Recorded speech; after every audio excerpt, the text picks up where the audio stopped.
Hello friends, welcome to education with easy tricks. Knowledge improve our passion. आज हम discuss करेंगे history में तुगलक वंश के बारे में। ठीक है, इससे पहले हमने गुलाम वंश के बारे में डिस्कस कर लिया है, खिलजी वंश के बारे में डिस्कस कर लिया है। अब तीसरा वंश तुगलक वंश के बारे में हम डिस्कस करेंगे। अगर फ्रेंड्स आप हमारे चैनल पे पहली बार आए हैं तो चैनल को लाइक, सब्सक्राइब, शेयर करना मत भूलिएगा और बेल आइकन को ज़रूर क्लिक करिएगा, जिससे कि आपको आने वाले सभी वीडियोस की नोटिफिकेशन टाइम टू टाइम मिलते रहे। तो पहले हम देख लेते हैं तुगलक वंश के बारे में। दिल्ली सल्तनत पे तुगलक वंश का शासन काल पूरे भारत में कहाँ कहाँ फैला था।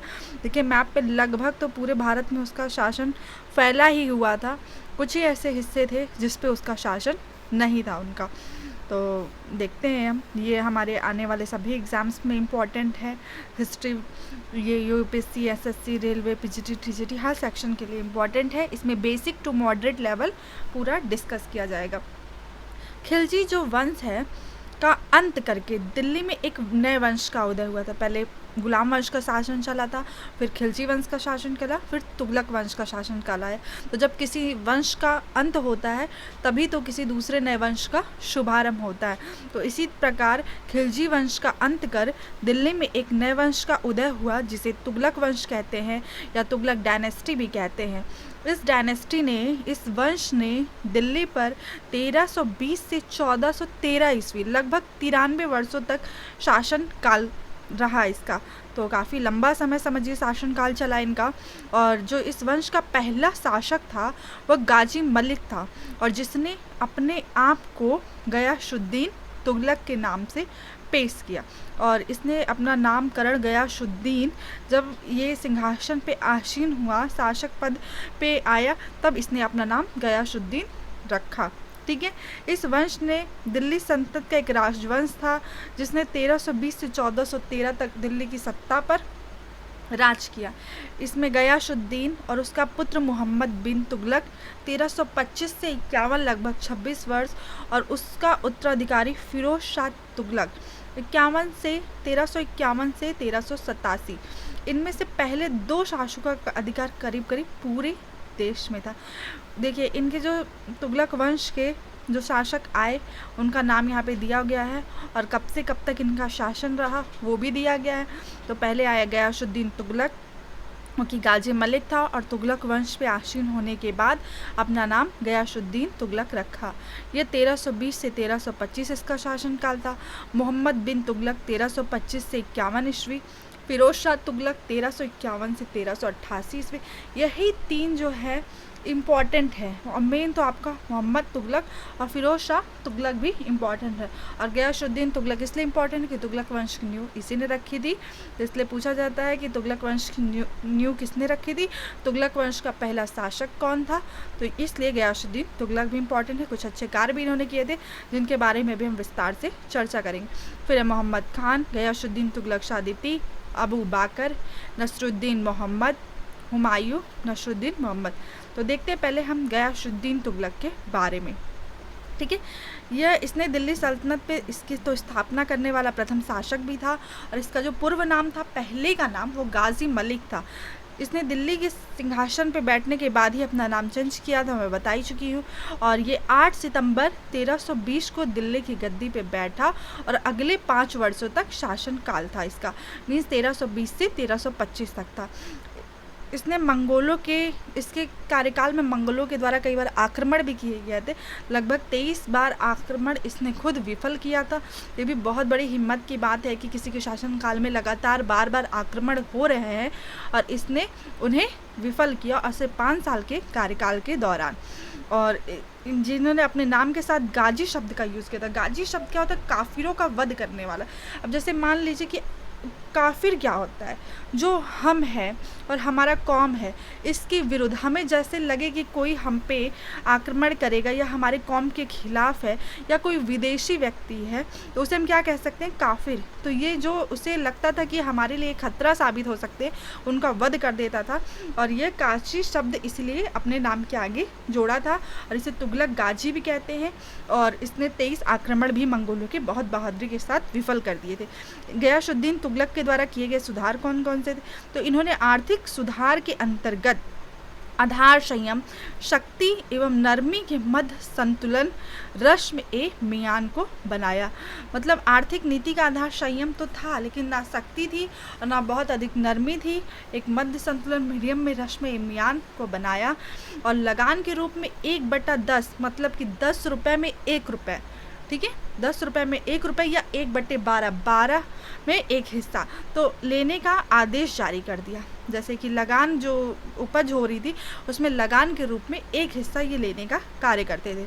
इन्होंने मध्यवर्ती जमींदारों, विशेष रूप से मुकद्दम तथा खूतों को उनके पुराने अधिकार लौटा दिए, जिससे उनको वही स्थिति प्राप्त हो गई जो बलवन के समय में प्राप्त थी। गयासुद्दीन ने अमीरों की भूमि पुनः लौटा दी। उन्होंने सिंचाई, यही एक पहले शासक थे जिन्होंने सिंचाई के बारे में कुओं एवं नहरों का निर्माण करवाया। पूछा जाता है कुओं एवं नहरों का निर्माण किसके शासनकाल में हुआ, तो गयासुद्दीन तुगलक के शासनकाल में। उन्होंने नहर का निर्माण कराने वाला प्रथम सुल्तान कौन था, गयासुद्दीन तुगलक थे। अब ये बताइए, जब नहर रहेंगे, कूप रहेंगे, तभी तो अच्छे से खेती हो पाएगी, और जब खेती अच्छे से होगी तभी तो लगान वसूला जाएगा। इन्हीं के कार्यकाल में डाक व्यवस्था भी सुदृढ़ की गई थी। इसका श्रेय भी किसको जाता है, गयासुद्दीन तुगलक को। अलाउद्दीन खिलजी की जो कठोर नीति थी उसके विरुद्ध इन्होंने उदारता की नीति अपनाई।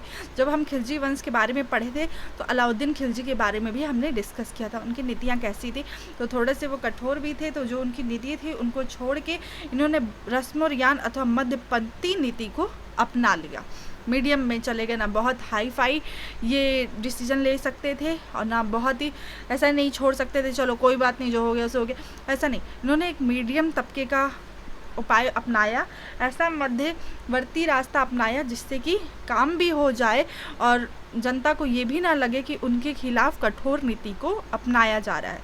ठीक है, इन्होंने अलाउद्दीन खिलजी नहीं कि जो चलाई गई दागने की प्रथा थी, चेहरा प्रथा था, उसको प्रभाव। अब जैसे आज हमारे पास आधार कार्ड है, ये हमारी आइडेंटिटी है। देखिए हर जगह हम आइडेंटिटी के रूप में आधार कार्ड का प्रयोग कर रहे हैं, तो उसी तरह उस समय दागने की प्रथा थी, तो जो उस समय चल रही थी इसको और भी प्रभावी तरीके से लागू किया गया। आजकल जो हमारी आइडेंटिटी हो रही है, ऐसा नहीं है कि पिछले के समय में नहीं थी या पीछे टाइम में नहीं थी, जो शासक थे वो भी समझदार थे, वो भी इस आइडेंटिटी को यूज़ करते थे। तो दागने तथा चेहरा प्रथा को भी पूर्णतः प्रभावी ढंग से लागू किया। उनकी महत्वपूर्ण विजय कौन कौन सी थी, तो वारंगल व तेलंगाना की विजय 1324 ईस्वी में, और तिरहुती विजय और मंगोल विजय 1324 में। इन्होंने निर्माण कार्य क्या किया, तो तुगलकाबाद नामक एक दुर्ग की नींव रखी इन्होंने। मृत्यु कैसे हुई इनकी, तो जब गयासुद्दीन तुगलक बंगाल अभियान से लौट रहे थे, तो लौटते समय तुगलकाबाद से 8 किलोमीटर की दूरी पर स्थित अफगानपुर में एक महल में सुल्तान गयासुद्दीन की प्रवेश करते ही वो महल में गिर गए।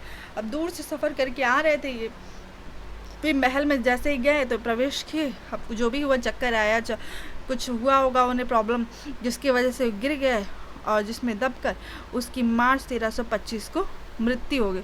वो सॉरी फ्रेंड्स, देखिए ध्यान से, ये जिस महल में प्रवेश कर रहे थे वो महल गिर गया और जिसकी वजह से इनकी मृत्यु हो गई, उसमें दबने की वजह से। बेचारे की सिर्फ 5 वर्ष के छोटे से कार्यकाल में इन्होंने अच्छा कार्यकाल भी किया, इनका नलकूप भी बनाई, सिंचाई के लिए प्रॉपर व्यवस्था भी की और एक मध्यवर्ती नीति भी अपनाई, जिससे कि क्या हो कि लोगों में प्रेम और सामंजस्य की भावना भी जुटा रहे और प्रशासनिक कार्य भी अच्छे ढंग से होता रहे। तो महत्वपूर्ण विजय भी किए थे। देखिए मंगोलों के द्वारा 23 आक्रमण भी हुए थे, उस पर भी ये विजय रहे, लेकिन संयोगवश दुर्घटना के कारण इनकी मृत्यु हो गई और इनका मकबरा जो है तुगलकाबाद में स्थित है।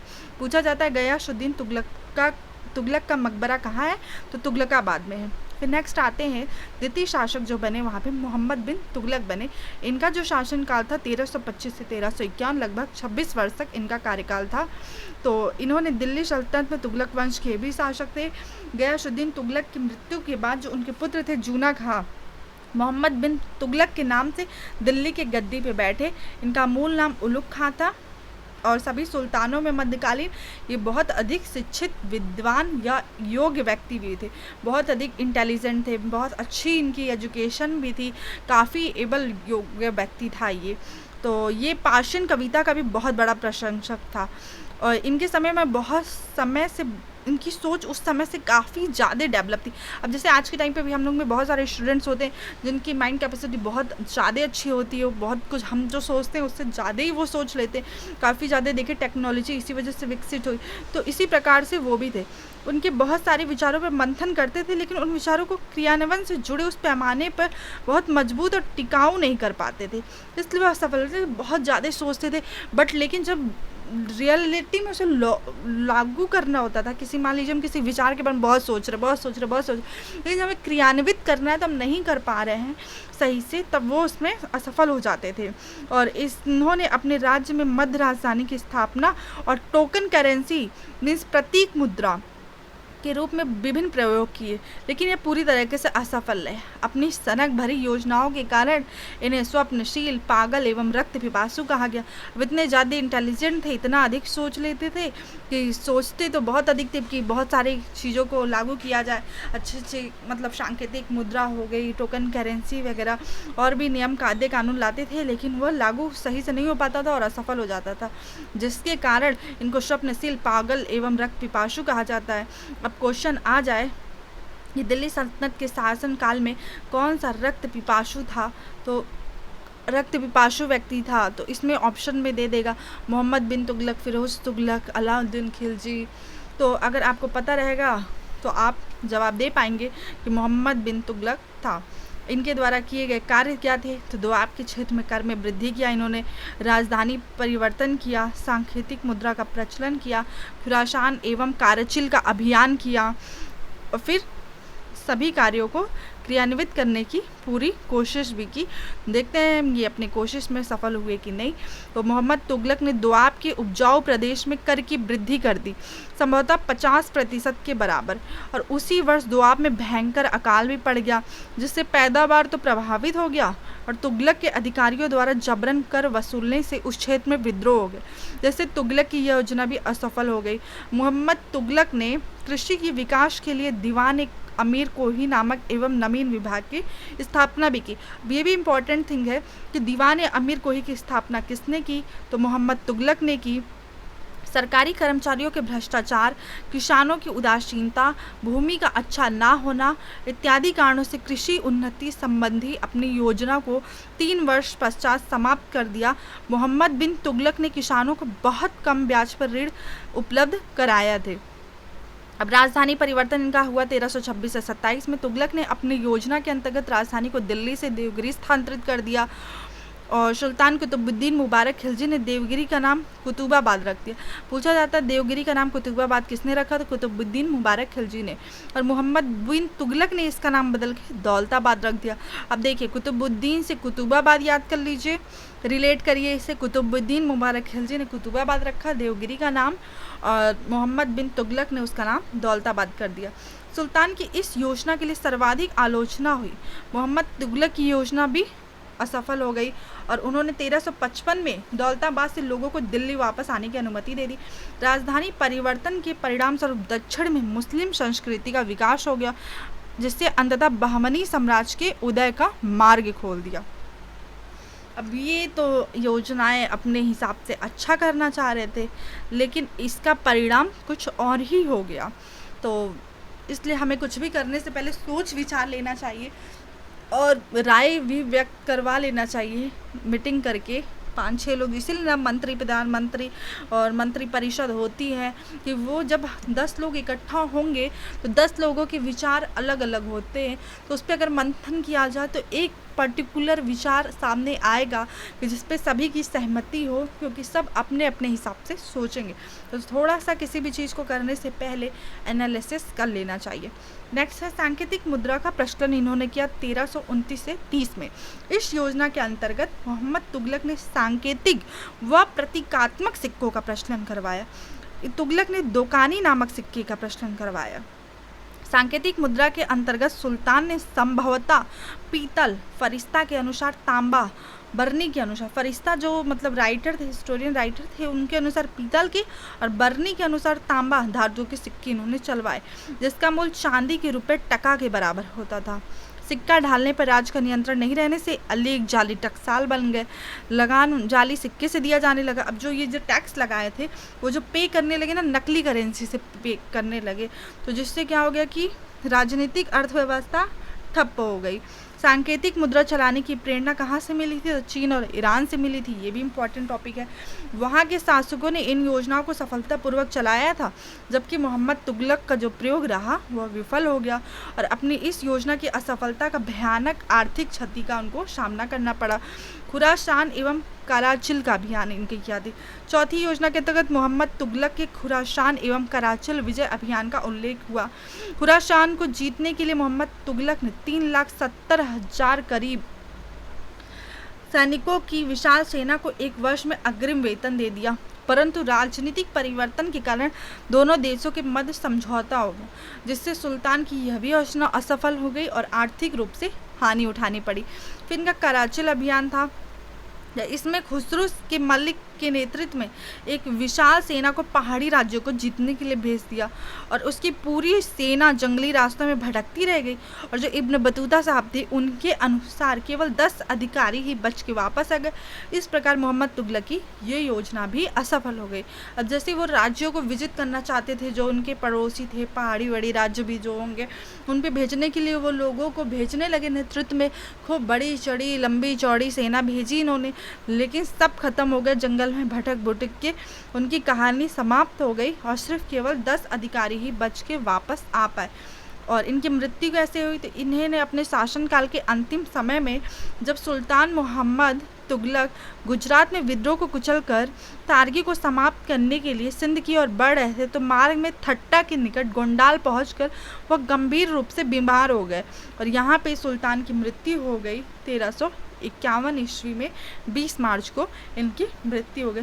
तो इनके कार्यकाल थे, ये बहुत शिक्षित थे और ज्ञानवान थे, लेकिन इतना ज़्यादा सोच लेते थे कि जो मतलब कि जो इनके नियम थे माइंड सेट में, उसको जब ये रियलिटी में लागू करना चाहते थे तो वो सही रूप से क्रियान्वित नहीं हो पाती थी। इसलिए इन्हें इतिहास में स्वप्नशील, पागल एवं रक्त पिपासु भी कहा जाता है। तो क्वेश्चन आए कि दिल्ली सल्तनत के शासन में कौन सा रक्त पिपासु था, या स्वप्नशील या पागल, तो मोहम्मद बिन तुगलक का नाम आ जाएगा। इनके द्वारा कार्य क्या थे? तो दोआब क्षेत्र में वृद्धि थी, राजधानी परिवर्तन थी। इन्होंने देवगिरी का नाम क्या रख दिया था? दौलताबाद रख दिया था। और देवगिरी का नाम कुतुबाबाद किसने रखा? तो कुतुबुद्दीन मुबारक खिलजी ने रखा। इन्होंने सांकेतिक मुद्रा प्रारंभ की। खुरासान एवं कराचिल राज्यों के लिए अभियान किया, जिसमें ये असफल हो गए। तो इनकी मृत्यु अंत में बीमार होके हो गई इनकी मृत्यु। फिरोज शाह तुगलक, और फिर इनके बाद आए फिरोज शाह तुगलक, जिनका कार्यकाल 1351 से 1388 तक चला। तो इनके शासनकाल में देखिए ये 45 वर्ष की उम्र में दिल्ली सल्तनत की गद्दी पे बैठे और इनके पिता का नाम रज्जब था, जो कि गियासुद्दीन तुगलक के छोटे भाई थे, जबकि उनकी माता जो थी दीपालपुर की राजकुमारी थी। गद्दी पर बैठने के बाद उसने बहुत सारे उन निर्माणों को वापस ले लिया जो कि उसके पूर्व के शासक द्वारा लिए गए थे। उन्होंने शरीयत के अनुसार शासन किया और शरीयत में जिन करों का उल्लेख नहीं किया गया था उसको इन्होंने बंद कर दिया। इनके द्वारा किए गए कार्य क्या थे? राजस्व व्यवस्था के अंतर्गत फिरोज ने अपने शासन काल में जो कष्टदायक कर उनको लगता था शरिया के अकॉर्डिंग 24 कष्टदायक करों को समाप्त कर दिए और केवल 4 कर, खराज, लगान, खुम्स, युद्ध में लूट का माल जो वाला कर था, जजिया एवं जकात, इस्लाम धर्म के अनुसार 2.5% का दान जो उन लोगों को देना पड़ता था जो मालदार हों उन्हीं लोगों को दिया जाता था। जो अपाहिज या असहाय और साधनहीन हो वसूल करने का आदेश दिया इन्होंने। उलेमाओं के आदेश पर सुल्तान ने एक नया सिंचाई हक स्तर भी लगाया, जो उपज का 1/10 भाग वसूला जाता था, मतलब कि 10 में 1 रुपये। सुल्तान ने सिंचाई की सुविधा के लिए 5 बड़ी नहरें, अभी इम्पॉर्टेंट है कि किसने? फिरोज शाह तुगलक ने 5 बड़ी नहरों का निर्माण कराया। तो पहला यमुना नदी से हिसार तक 150 मील लंबी, सतलज नदी से घग्गर नदी तक 96 मील लंबी और सिरमौर की पहाड़ी से लेकर हांसी तक, घग्गर से फिरोजाबाद तक एवं यमुना से फिरोजाबाद तक का निर्माण करा। ये सभी इंपॉर्टेंट फैक्ट्स हैं जो कि मैंने हाईलाइट्स कर दिया है। आप इसको देख के नोट्स बना लीजिएगा, नहीं होगा तो 1 से 2 बार वीडियोस देख लीजिएगा, आपका सभी डाउट्स क्लियर हो जाएगा। और उन्होंने फलों के लगभग 1200 बाग लगवाए। तो फलों के बाग लगवाने वाले फिरोज तुगलक थे। इन्होंने आंतरिक व्यापार को बढ़ाने के लिए अनेक करों को समाप्त कर दिया। नगर एवं सार्वजनिक निर्माण कार्यों में के अंतर्गत सुल्तान ने लगभग 300 नए नगरों की स्थापना की। जौनपुर नगर की नींव फिरोज ने अपने चचेरे भाई फरुखुद्दीन जौना मोहम्मद तुगलक की स्मृति में डाली थी। इन्होंने जौनपुर नगर की नींव, इनके शासनकाल में खिजाबाद एवं मेरठ से अशोक के 2 स्तंभ लेखों को लाकर दिल्ली में स्थापित कर दिया गया। अपने कल्याणकारी कार्यों के अंतर्गत फिरोज ने एक रोजगार का दफ्तर एवं मुस्लिम अनाथ स्त्रियों, विधवाओं एवं लड़कियों की सहायता हेतु एक नए दीवाने खैरात विभाग नाम की स्थापना भी की। तो ये भी क्वेश्चन है, दीवाने खैरात किससे संबंधित है और इस विभाग की स्थापना किसने की थी? तो देख लीजिए, एक रोजगार का अवसर, मुस्लिम अनाथ स्त्रियों, लड़कियों की सहायता के लिए दीवाने खैरात नामक विभाग की स्थापना की और फिरोज तुगलक ने की। दारुल सफ़ा क्या है? तो सफ़ा जीवन का अंतिम किनारा, जीवन का अंतिम भाग नामक एक राजकीय अस्पताल था जिसका निर्माण इन्होंने कराया, जिसमें गरीबों का मुफ्त इलाज हो सके। और इनके शासन कालों में दासों की संख्या लगभग 1,80,000 के करीब पहुंच गई थी। इनकी देखभाल हेतु सुल्तान ने दीवाने बंदगान की स्थापना कराई। तो इन फिरोज तुगलक के द्वारा किए गए ये इंपॉर्टेंट कार्य थे। इन्होंने दारुल सफ़ा की स्थापना की, इन्होंने हक शर्ब भी लगाया कर उलेमाओं के आदेश पे 5 बड़ी नहरों का निर्माण भी कराया। जौनपुर नगर की नींव रखी। मोहम्मद बिन तुगलक की स्मृति में फरुखुद्दीन जौना की सहायता से खिजाबाद एवं मेरठ से 2 स्तंभ लेख भी लाए, दिल्ली में स्थापित किए और दीवाने खैरात नामक विभाग की स्थापना की। दारुल सफ़ा, दीवाने बंदगान, इसकी भी स्थापना की। इन्होंने संरक्षण किसे दिए? तो शिक्षा प्रसार के क्षेत्र में सुल्तान फिरोज ने अनेक मकबरों एवं मदरसों की स्थापना कराई। उसमें जियाउद्दीन बर्नी एवं शमसे सिराज अफीम को अपना संरक्षण प्रदान किया। फिरोज ने अपनी आत्मकथा फुतुहात-ए फिरोज शाही की रचना भी की। बर्नी ने फतवा-ए जहादारी एवं तारीख-ए फिरोज शाही की रचना की। तो ये इंपॉर्टेंट बुक के नाम है, फतवा-ए जहादारी एवं तारीख-ए फिरोज शाही की रचना किसने की? तो बर्नी ने की। और अपनी आत्मकथा फुतुहात-ए फिरोज शाही की रचना फिरोज ने अपनी आत्मकथा में की। ठीक है। मृत्यु इनकी कहाँ हुई? तो फिरोज शाह तुगलक की मृत्यु सितंबर 1388 ईस्वी में हुई। हौज खास परिसर दिल्ली में इन्हें दफना दिया गया। फिर इनके बाद है मोहम्मद खान। तो ये 3 जो ऊपर के हमने डिस्कस किए ये काफ़ी इम्पोर्टेंट थे। तुगलक वंश में इन 3 का ही इतिहास चल रहा है, इतिहास गाया जा रहा है इन्हीं के कामों का। तो ये इम्पोर्टेंस है। बाकी भी हम देख लेते हैं, जो जो शासक आए, जो जो सुल्तान बने, उनके बारे में हम देख लेते हैं। तो फिरोज शाह तुगलक की मृत्यु के बाद मोहम्मद खान साहब आए। इनकी मृत्यु 1388 में ही हुई थी। उसके बाद दिल्ली सल्तनत में कुछ दिनों के लिए मोहम्मद खान ने दिल्ली में शासन किया और कुछ दिनों के भीतर ही इनकी हत्या हो गई। गियासुद्दीन तुगलक साफिर द्वितीय आए 1388 ईस्वी में ही। मोहम्मद शाह और तुगलक की हत्या के बाद दिल्ली सल्तनत में फिरोज शाह तुगलक का पोता गियासुद्दीन अगला शासक बना, लेकिन 5 महीने के अल्प शासन में ही इनकी भी हत्या हो गई। फिर अबू बाकर आए। गियासुद्दीन तुगलक शाह द्वितीय की हत्या करके फरवरी 1389 में जफर खां के पुत्र अबू बकर स्वयं सुल्तान बन गए, अपने आप को घोषित कर दिए। फिर नसरुद्दीन मोहम्मद शाह। तुगलक शाह की हत्या अबू बकर ने 1389 में सुल्तान सल्तनत पर शासन का आरंभ कर दिया और दिल्ली के कोतवाल, मुल्तान, सामाना, लाहौर के अख्तदारों ने मोहम्मद शाह को सहयोग देकर 1390 ईस्वी में अबू बकर को शासन से हटा दिया और नसरुद्दीन मोहम्मद शाह स्वयं शासक बन गया। नसरुद्दीन मोहम्मद शाह ने 1390 से 94 ईस्वी तक शासन किया। अब इनके शासन के बाद हुमायूं आए। हुमायूं ने फिर शासन किया 1394 से 95 ईस्वी। नसरुद्दीन मोहम्मद शाह के दिल्ली सल्तनत में उनका पुत्र हुमायूं ने लगभग 3 माह तक शासन किया और फिर उनकी भी मृत्यु हो गई। फिर नसरुद्दीन मोहम्मद शाह आए, तो इन्होंने मार्च 1394 में दिल्ली सल्तनत के शासक महमूद शाह बन गए। इनकी दुर्दशा को देखकर व्यंग से कहा जाता है कि विश्व के सम्राट तुगलकों का राज्य दिल्ली से पालम तक फैला हुआ था।